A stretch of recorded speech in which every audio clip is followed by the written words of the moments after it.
All right, so let's continue with some more examples of geometric sequences in series. So in this given example, you're given the first term, the common ratio, and they want the ninth term. Well, that's super easy because we know that the formula for finding these is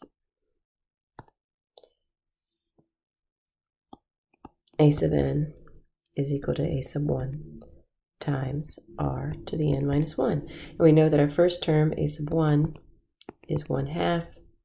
Okay. They want a sub 9, number of terms, 9. We're not asked to do a partial sum, and our common ratio is 2/3. So I'm just going to write it out then. A sub 9 is going to equal 1/2 times 2/3 raised to the 9 minus 1, or in other words, 1/2 times 2/3 raised to the 8th. So that's going to be, I'm just going to grab my calculator here.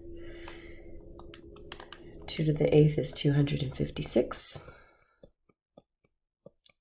And 3 to the 8th, that's 6,561. And we're going to multiply that by 1/2.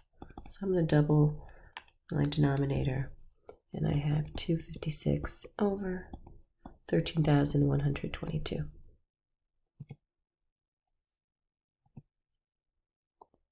Next example, find two geometric means between -2 and 54. So that means that they want you to find two terms in between. So we have to find the second term and the third term. Well, let's map out what we have from our vocabulary. So we have that our first term is -2.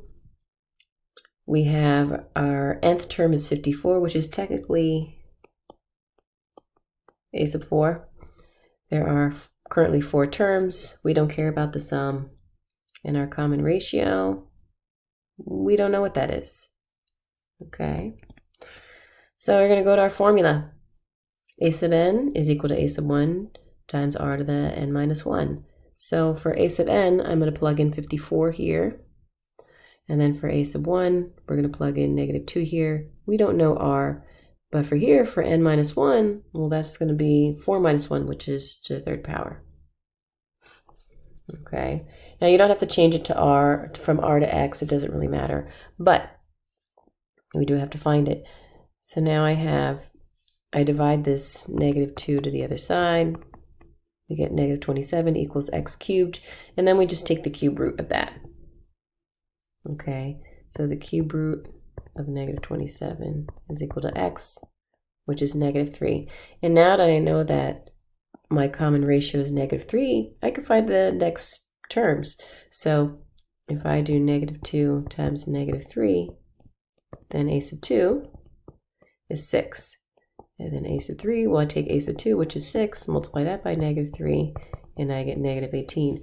And if I want to check my answer and make sure this makes sense and it's correct, well then, if I do -18 times -3, I better get my fourth term, which is 54, and I would. So I could fill that in as 6, -18. All right. Moving on. I want to find a sub 2 minus a sub 4. If I have a sub 1 is -3 and my common ratio is 2/3. Okay, things that I know. I know my first term, and I want a sub 2 through a sub 4. Sorry. So, well, that's super easy. All I got to do is multiply a sub 1 times 2/3. So -3 times 2/3. Well, technically, I could cross cancel, and I get -2.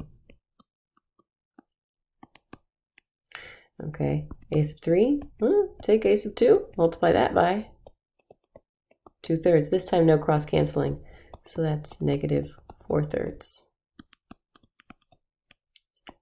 Okay, a sub 4, take -4/3. My last term, a sub 3, multiply that by 2/3. No cross canceling this time either, so I get -8/9. Super easy. And then if I want to finish this up and find out what a sub 2 minus a sub 4 is, well, That's not what I wanted. A sub 2 minus a sub 4 would be negative 2 minus negative 8/9. Okay, fix my double negative, and this is basically negative 18/9 plus 8/9, which is negative 10/9, and that's a sub 2 minus a sub 4.